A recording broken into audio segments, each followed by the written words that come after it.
நற்செய்தியிலிருந்து வாசகம்.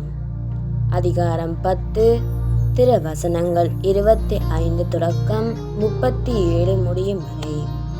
திருச்சட்ட அறிஞர் ஒருவர் எழுந்து அவரை சோதிக்கும் நோக்குடன், போதகரே, நிலை வாழ்வை உரிமையாக்கிக் கொள்ள நான் என்ன செய்ய வேண்டும் என்று கேட்டார். அதற்கு இயேசு, திருச்சட்ட நூலில் என்ன எழுதியிருக்கின்றது?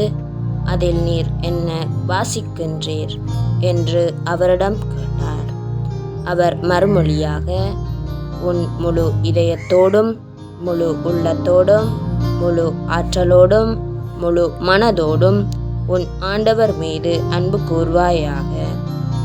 உன் மீது நீ அன்பு கூர்வது போல் உனக்கு அடுத்திருப்பவர் மீதும் அன்பு கூர்வாயாக என்று எழுதியுள்ளது என்றார். இயேசு, சரியாய் சொன்னீர், அப்படியே செய்யும், அப்பொழுது வாழ்வீர் என்றார். அவர் தன்னை நேர்மையாளர் என காட்ட விரும்பி, எனக்கு அடுத்திருப்பவர் யார் என்று இயேசுவிடம் கேட்டார். அதற்கு அவர் கூறிய உவமை, ஒருவர் எருசலேமிலிருந்து எரிகோவுக்கு போகும்போது கள்வர்கள் கையில் அகப்படுகின்றார். அவருடைய ஆடைகளை அவர்கள் உரிந்து கொண்டு அவரை அடித்து குத்துயிராக விடுகின்றார்கள். குரு ஒருவர் தற்செயலாக அவ்வழியே வந்தார். அவர் அவனை கண்டதும் மறுபக்கமாக விலகிச் சென்றார்.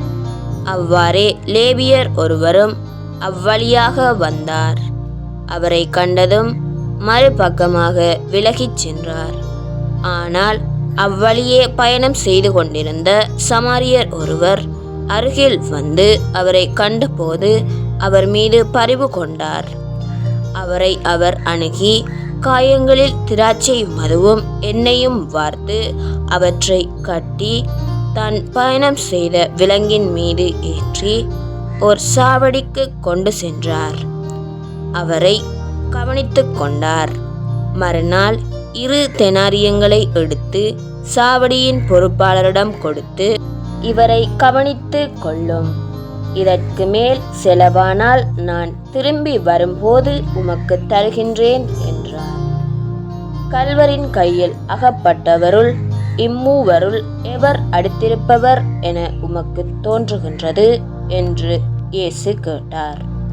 அதற்கு திருச்சட்ட அறிஞர், அவருக்கு இரக்கம் காட்டியவரே என்றார்.